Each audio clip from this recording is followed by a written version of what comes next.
Hey, what's up everybody, my name is Purnoking and you're watching some gameplay from Tribes Ascend. I'm gonna tell you a bit about this game, the game modes I played, the weapons and class I use, a little bit of tips and tricks and some pros and cons. So let's get started.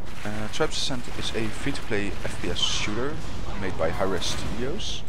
It's available through Steam and it handles its transactions via in-game currency known as Tribes Gold, or which you can buy for in real life money.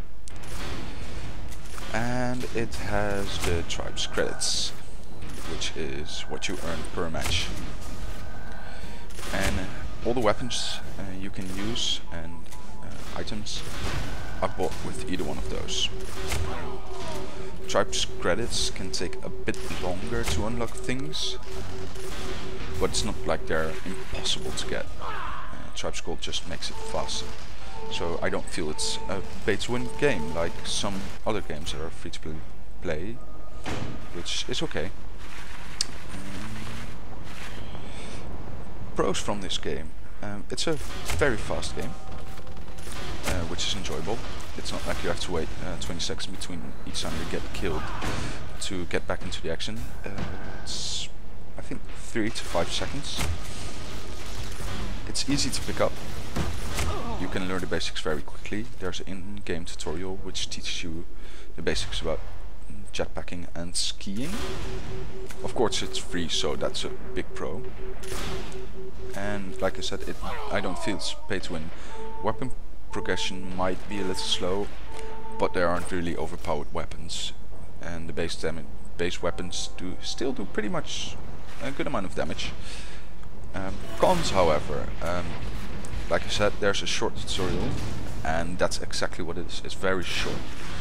It won't teach you any advanced tactics. It won't tell you how to do disc jumps, for example, which I am still practicing, and I don't do one in this game, but yeah, that's too bad.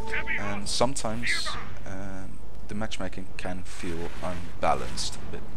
It might be because there's a very active community, very loyal fan base, which might make it feel that way, or it's just that they just take everyone from a lobby and throw them into a game, and well, they'll just see where everybody ends up.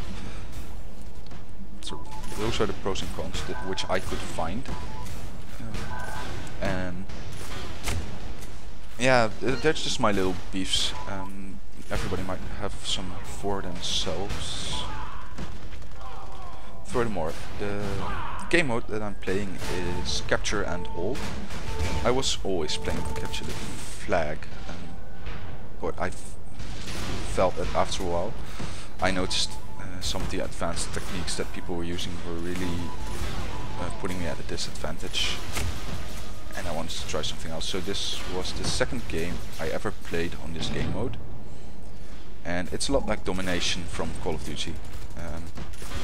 At least in this map you have 3 control points that you have to capture and hold, like it says in the game mode, and you'll get points for keeping control of a point.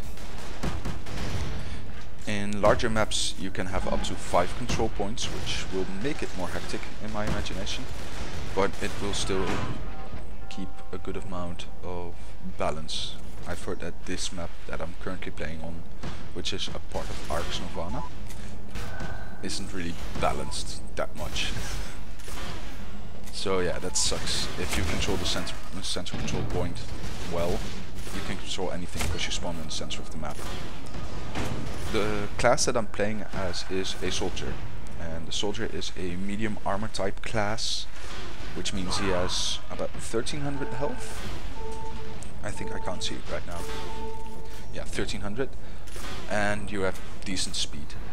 There's also a light class which has either 950 or 1100 health from the top of my head, but they're the fastest because they're light.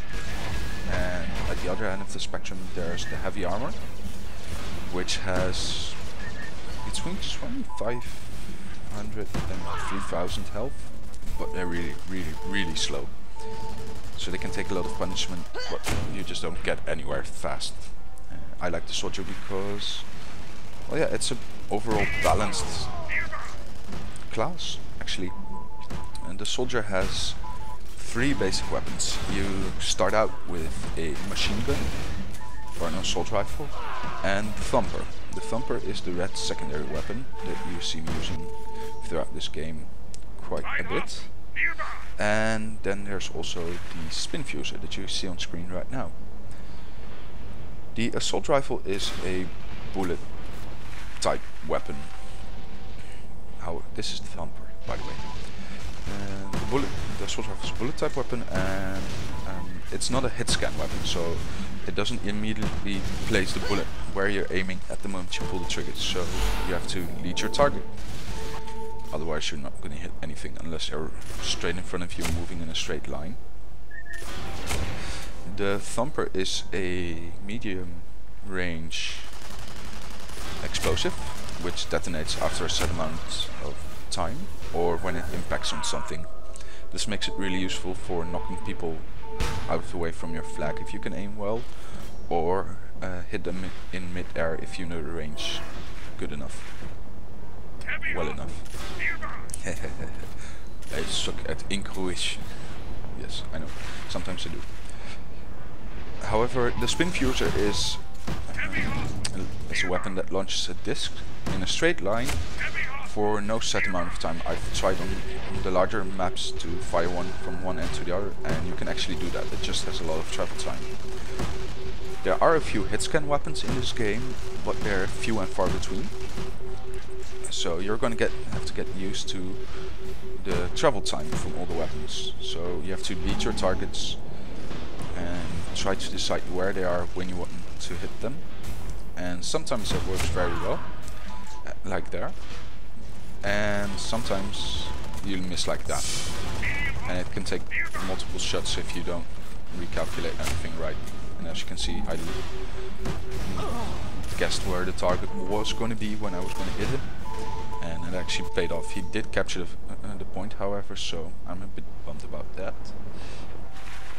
And the spin fuser and the thumper are also splash radius weapons. So if you miss someone by a little bit, the splash can still damage them. But depending on how far the splash is away from them, like you saw over there and there, the damage is decreased.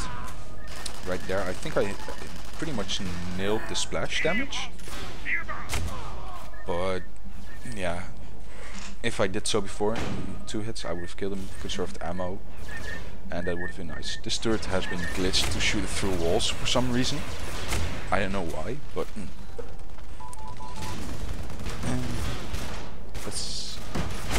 so tribes. People say it's. Some people say it is pay to win, because the weapons you can buy with gold are better. I don't feel that way. I bought the Steam Starter Pack.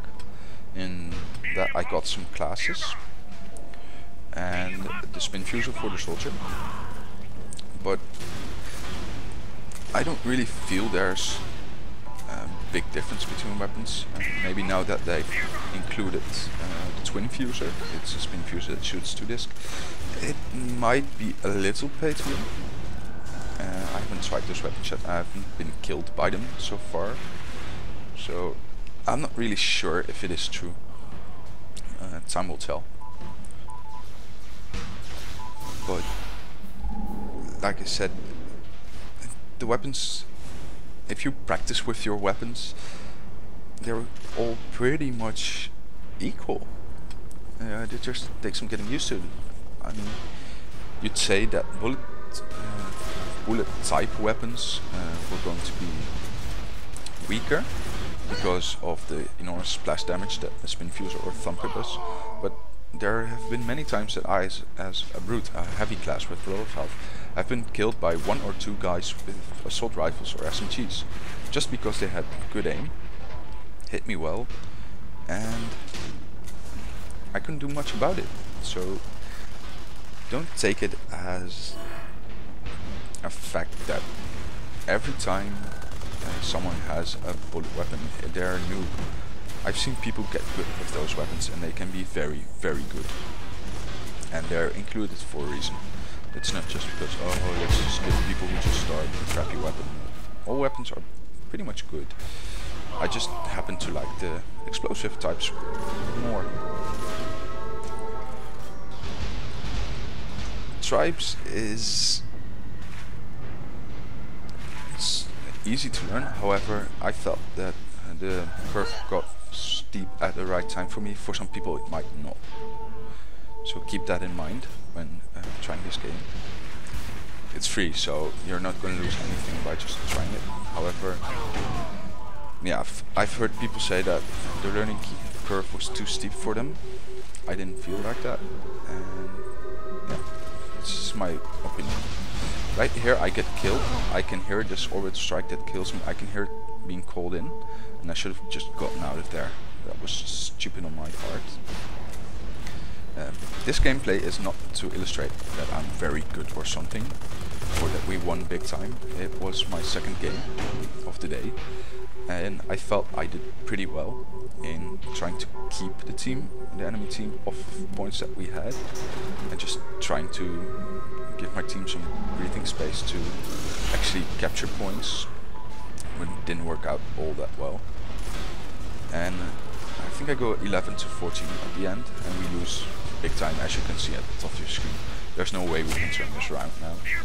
However, I did have a lot of fun, and I thought it was quite illustrative of how some players are really good, what this game is about, what this game mode is about, and yeah, how I did. I think that concludes it for today. I hope you found this informative, and if you liked it, please leave a like. If you want to see more, subscribe to my channel. I enjoyed making this video. It's a shorty, so yay for me. And I will see you guys next time. Have a very nice day. Bye bye.